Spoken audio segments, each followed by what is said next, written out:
authorize a purchase of a cruiser for $54,129. Equipment mounted on that cruiser for $18,481.84. And the marking of the cruiser for $1,245 for a total of $73,855.84. This will be replacing a 2017 Ford Explorer cruiser with 93,000 miles on it. It's 7 years old. We've got maximum mileage out of it. It's no longer under warranty. We're looking at a $2,000 air conditioner replacement if we keep it. It is absolutely at the end of its service life for a first responder public safety vehicle. Just want to point out that we do everything we can to get every mile we can out of a car and keep them running as long as we can before we ask the taxpayers to pay for a new cruiser. And we've gotten a good service life out of this. All right, I will go ahead and move and authorize the purchase of a new police cruiser with funds appropriated from the ARPA funds, correct? For a total amount of 70. His total was different. Your What did you say? Mine. 73,855 something. 76,755.94. That's what I have. That's not what I you have, said. but that's not what you said. You must have had a quote that I. Public safety for 2,900. So General Motors, 54,129. Yeah, 29. Okay. Okay, yeah, your number's gonna be right there, sorry. Okay, so total of $76,755.94. That's Correct. correct. I second. Thank you. There is a motion on the floor and seconded to approve the purchase of a new police cruiser with funds appropriated from the ARPA funds for a total cost of $76,755.94. Discussion? No discussion. Hearing none? Heigl? Yes? Siamaco? Yes. All right, thank you. Moving on to, back to you, Pat. Okay.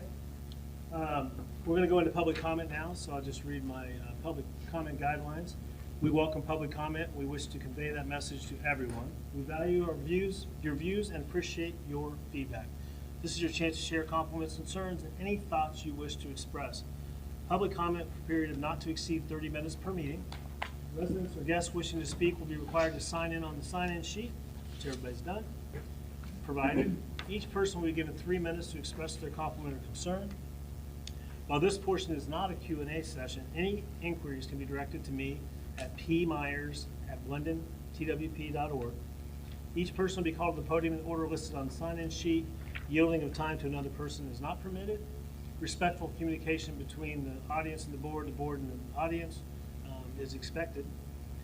If a person is not able to comment due to the 30-minute time limit, they will be asked to email their compliment or concern to me again at pmyers@blendonTWP.org. And the first person on the list is Pam Clay.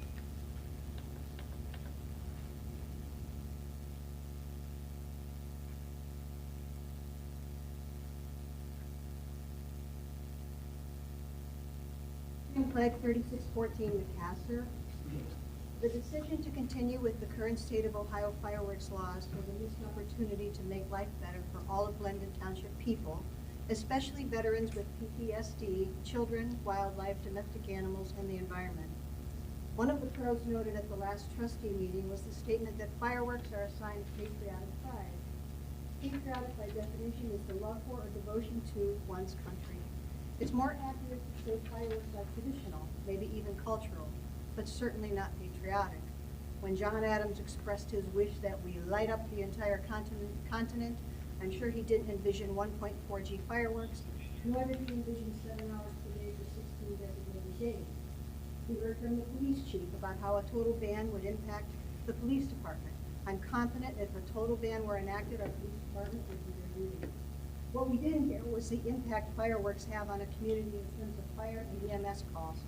So I reached out to the Ohio Department of Commerce Division of the State Fire Marshal Fire Prevention Bureau and heard back from Anita Matheny, Bureau Chief. I asked for and received the number of fires with the heat source of fireworks for years 2021 to 2023, as follows: 2021, 127, 2022, 151, 2023, 128. However, data for 2023 is still being collected. The total rounded dollar loss related to these fires in 2021, 540,000, 2022, 804,000, 2023, 931,000. Again, they are still collecting data for 2023. The 2023 report from the U.S. Consumer Product Safety Commission fireworks injuries and deaths state there were reports of 8 deaths and an estimated 9,700 injuries involving fireworks. CPSC conducted an analysis of the injury data in the 4 weeks surrounding July 4th in 2023 and found teenagers ages 15 to 19 had the highest rate of emergency department treated fireworks-related injuries, with children ages 5 to 9 years old having the second highest rate. About 42% of the emergency department treated fireworks-related injuries were for burns. Approximately 18% of selected and tested firework products were found to contain non-compliant components. Fireworks are listed as the most dangerous of all consumer products. Please consider the data and reconsider your vote. Thank you. Pam? Next, April. So,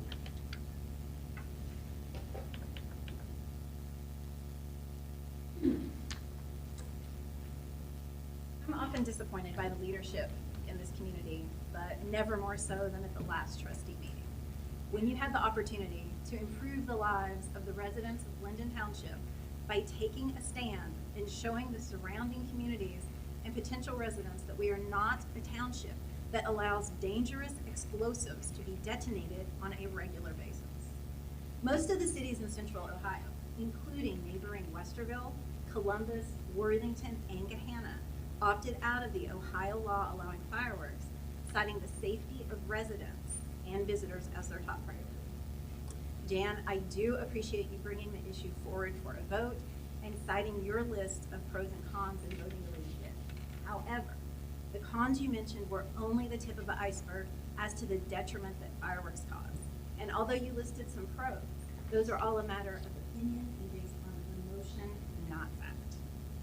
Delana and Kathy, if she were here, your vote to continue with the status quo and follow the opinion of the police chief, who obviously thinks we're living in a somewhat less violent version of the purge, where it is okay to break the law on certain days, shows a deep lack of understanding of the issue.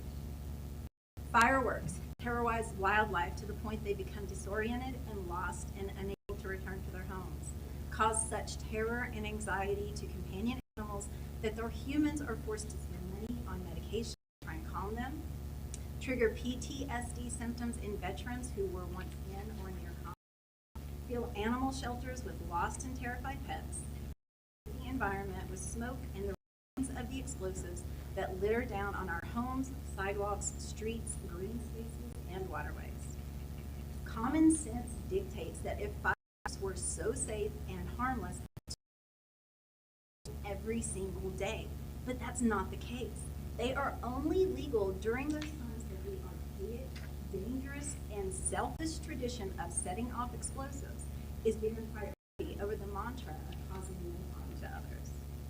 I understand the deep emotions that traditions such as fireworks. I also have fond memories of them as a child, but as an adult, I understand that even positive change comes with a loss of comfort, and those are in no way an excuse to do something that causes harm to others. America is mired in archaic traditions that we have had the good sense to eliminate. This is another tradition that needs to be replaced by one of the alternatives available if we are to progress as a nation of compassionate. In conclusion, I am asking that the members of the board take the time to research this issue more thoroughly and present it again for a vote at the next meeting.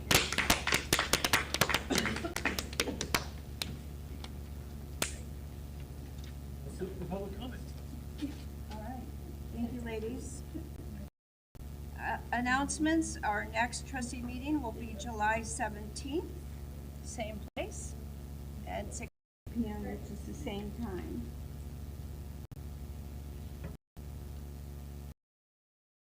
Skip trustee comments. I wrote my notes that you ladies said in trustee comments. I do have a comment from trustee Shinneberry. She's not able to be says she wishes everyone a safe 4th of July, and she's looking forward to seeing everyone at the July concert in Sunbury Woods. And I want to talk about the July concert in Sunbury Woods. It is going to be a little different, but we're pretty excited about it. We're going to take the picnic tables and umbrellas over there to give people additional shade options. We do have Domino's Pizza coming, and it will be free, as well as the bounce house, the band, the face painting, and all the family activities that we've offered in the past. Comments? Just a couple things. Today I received my fraud reporting and training certification from the Ohio State, as did some other people in our town. I knew the basics of it, but it's always nice to have them drill it down.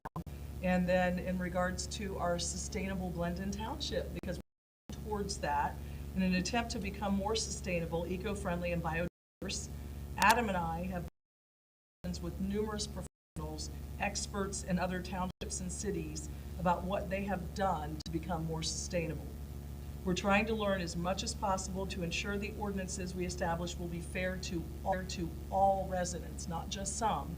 It will probably take time, and we're going to be researching it. I have been at least 2 to 3 times a day speaking, or 2 to 3 times a week speaking with professionals.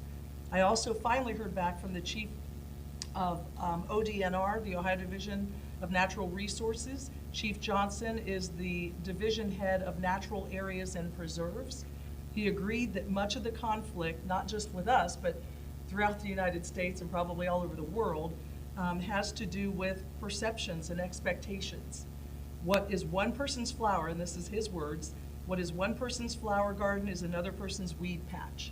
And we do hear that. He feels that he can help find some ordinances that may help us design and create new zoning codes moving forward so that we can have kind of an equal benefit for all residents. So we are diligently working on that. I think Adam might be out of town right now. It's a constant and ongoing thing. And that's all I have. Okay, before we adjourn, anybody else have any comments? Pat? I do. We are live. Apparently, it's April Zobel made it go live as soon as she spoke. It just went live. That's what I'm here for. Anyways, it's live now, and I've reached out. I sent an email to our folks about it. I don't understand why. So, about the last 12 minutes and 45 seconds of this meeting will be on the YouTube channel, and I'll figure out what's going on, and we'll continue to test it. So, I apologize to the residents. I apologize to the board. I don't know what happened. Okay. Thank you. It is 7:07 p.m. I will move to adjourn this meeting. I will second.